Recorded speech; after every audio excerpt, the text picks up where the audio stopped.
Carlson with AnimeLocation.tv. I'm at Matsuricon 2012 with Mr. Scott McNeil, the Cowboy of Canada. The what? You know, Canada does have cowboys. I'm just saying. Biggest rodeo in the world, Calgary Stampede. Biggest cattle ranch in the world, Australia. Second biggest, BC. Anyway, hi. So those that don't know, how'd you get started in the world of entertainment? In the world of, I started my career, illustrious and long as it has been, as a small panda bear in a production of Snow White and the Seven Dwarfs that my sister did when I was 3 years old. That honestly is the first thing I ever did. I went like, oh boy, I like this stuff a lot. I got a feeling I'm going to be doing more of this later in life. And then I stumbled into cartoon work 25 years ago by getting lucky.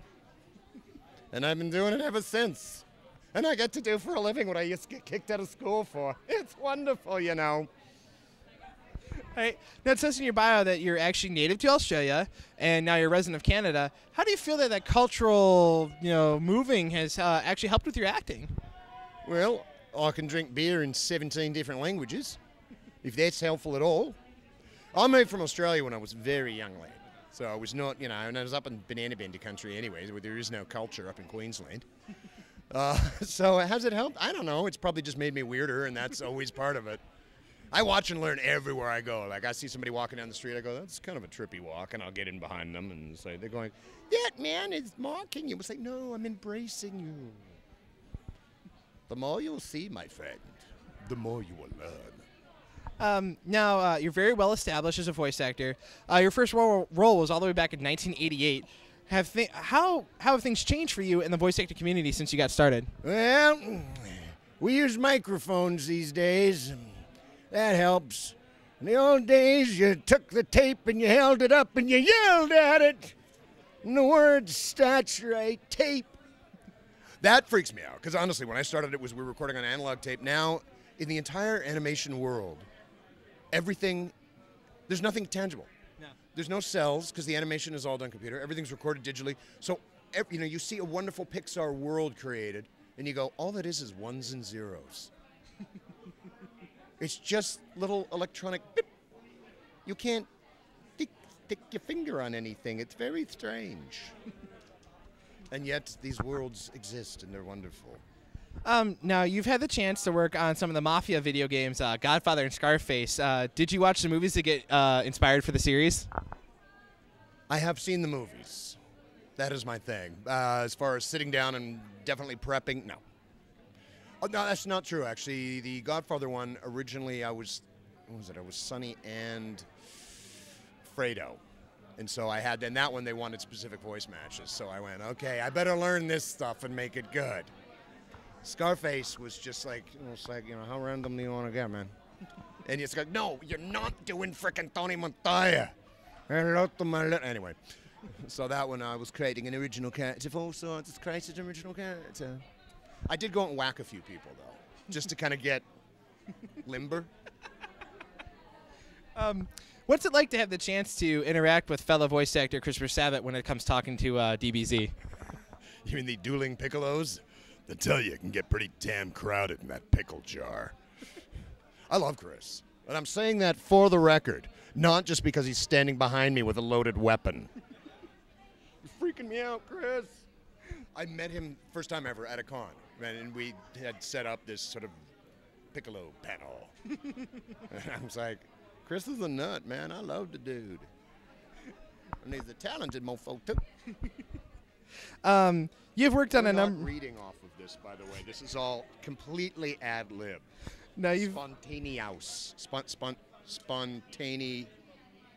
Spontaneous. Now, you've worked on a number of Hollywood television and movies. Do you feel as your voice acting has helped you with your live action working?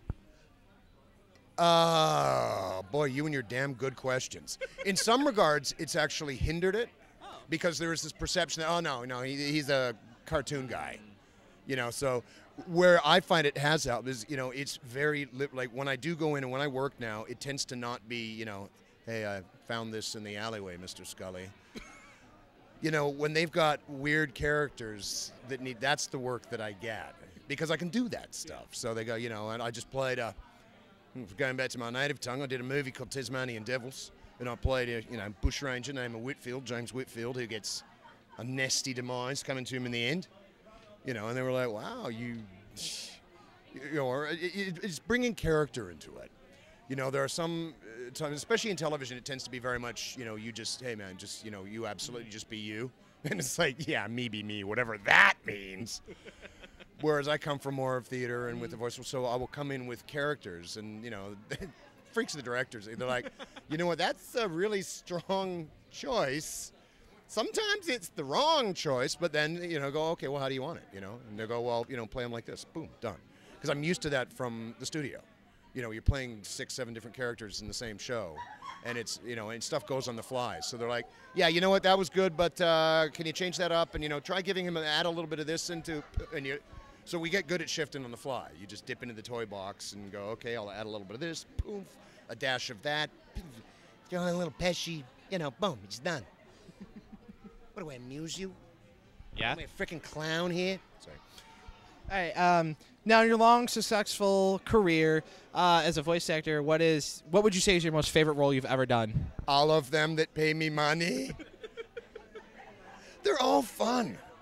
There's certainly some that have become more widely known than others. I've done stuff I got to play Hermie the Elf and Yukon Cornelius in the sequel to Rudolph the Red-Nosed Reindeer.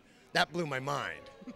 I'm like, I'm independent. Not if you don't mind my being a dentist. I was like, did I ever tell you about Bumbles? Bumbles? I'm going, oh my God, I'm playing my own childhood icons here. All of the Beast Wars stuff, honestly, yeah. I'm really proud of that show. I still, no matter where I go in the world, people come up and go, who has Spinator? I'm like, who has Spinator out of a freaking job now? Mind you, Waspinator is now being voiced by SpongeBob, so. Who has Spinator now living pineapple under the sea? So that was kind of a legacy piece. All of the, with anime, Gundam Wing still. Oh, yeah. Duo Maxwell is, everyone's going, Duo Maxwell was my gateway drug into anime. You've ruined my life. I hate you and love you so much. And I will make you this promise. I will be the god of death once again. But right now, I need a sandwich. All right, and is there any way fans can keep up with you on the internet? And a final message? I'm so horrible with interneting because we don't know.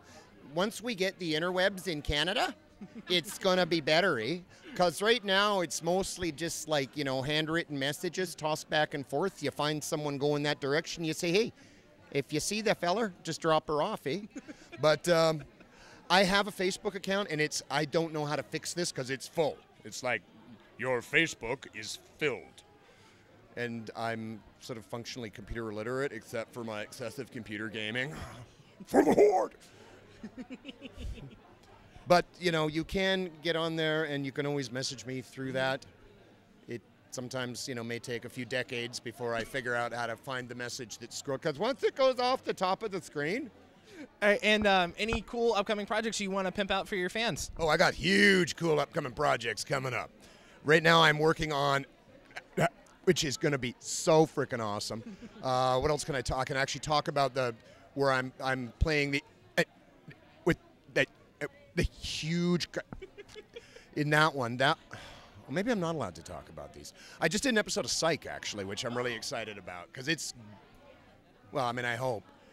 I do a lot of comedy on television, and this one I went, this is going to be funny. And it's it's their 100th episode, and it's the much anticipated. Anyway, I can't say much about that. Oh, Strawberry Shortcake, which is been more Johnny Test with WB. A lot of video gaming. I've just been doing a bunch of stuff for League of Legends. Oh, cool. I could say this because people have probably seen it. Oh, and working on My Little Ponies. The character I played the last one on League was Hecarim, who was this, very evil, very dark centaur. And one of his lines in all the fight was, yeah, but remember, friendship is magic. And I giggled like a schoolboy. All right, well, thanks so much for coming out here and talking with us. Thank you so much. You're very welcome. The magic box is closing in 3, 2...